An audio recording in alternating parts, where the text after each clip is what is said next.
सही। बच्चों में डायबिटीज जानलेवा हो सकती है। कौन से ऑर्गन आपके एकदम तबाह हो जाते हैं, आपके पास रिवर्सल का कोई चांस नहीं होता अगर कंट्रोल नहीं? डॉक्टर साहब देखें, मैंने जैसे पहले आपको बताया ना कि एक होती है क्यूट कॉम्प्लिकेशन। फ़ौरन अल्लाह ताला का निज़ाम ऐसा है, अल्लाह ताला ने इंसान को इतना कमज़ोर नहीं बनाया कि फ़ौरन हर चीज़ ख़राब हो जाए। इसको टाइम लगता है। जिसे इस चीज़ को इसको कहते हैं microvascular and macrovascular complications.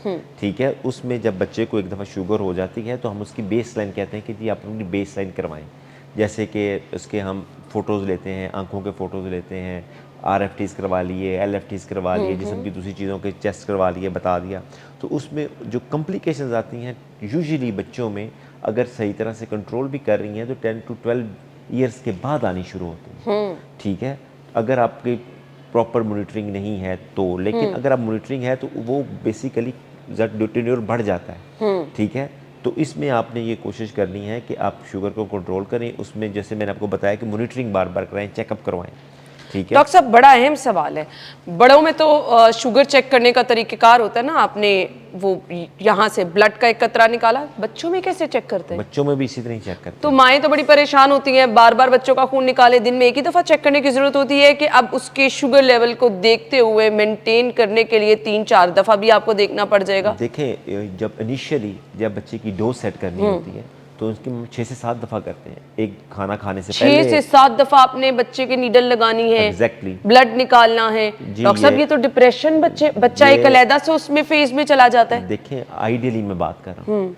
Ideally जब बच्चे को आपने इसकी इंसुलिन लेवल सेट करना है, क्योंकि प्री मील पोस्ट मील आपने इसके मुताबिक उसकी शुगर लेवल चेक करनी है। उसके मुताबिक फिर एडजस्ट करने में आपको हफ्ता 10 दिन हम इस तरह की स्ट्रिक्ट मॉनिटरिंग करते हैं।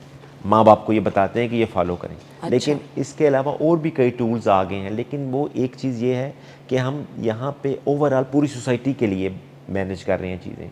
जो दूसरे टूल्स हैं वो डेफिनेटली बहुत महंगे हैं, एक्सपेंसिव हैं। इसमें एक 24 आवर्स कंटिन्यूस मॉनिटरिंग भी आती है कि यहाँ पैच लग जाता है। पैच लगने की वजह से आपके बच्चे की पूरी 24 आवर्स की 1 मिनट के लिहाज से, सब लोग तो नहीं ना करा सकते। एग्जैक्टली यही मैं बताना चाह रहा हूँ बट आपको। ये नीडल वाला जो है ना, एक बच्चा साइकोलॉजिकली भी डिस्टर्ब होना शुरू हो जाता है। आप स्कूल से बच्चा आया, पहले नीडल लगाओ, चेक करो, और प्रॉपर तरीका भी बता दे। डॉक्टर साहब, बच्चों में क्या वही सेम तरीका होता है? एक ब्लड का कतरा निकला, उसको लगाया, उसको लगाया, उसको आपने कर लिया।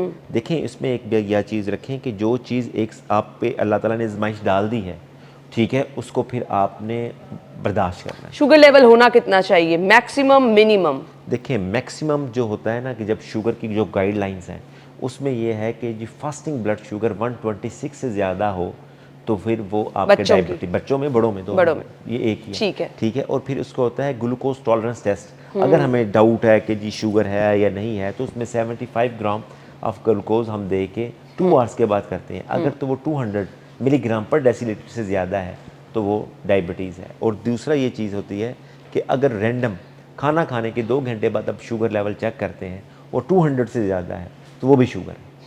ठीक है, बाकी उसके अलावा और भी टेस्ट हैं, HbA1c कराते हैं विद सिम्टम्स। आपके सिम्टम्स भी साथ हों कि पानी ज़्यादा पी रहा हो, प्यास ज़्यादा लग रही हो, खाना ज़्यादा खा रहा हो, पेशाब ज़्यादा आ रहा हो, तो वेट लॉस हो, तो उस सूरत में ये सिम्टम आपको डायबिटीज़ कहते हैं।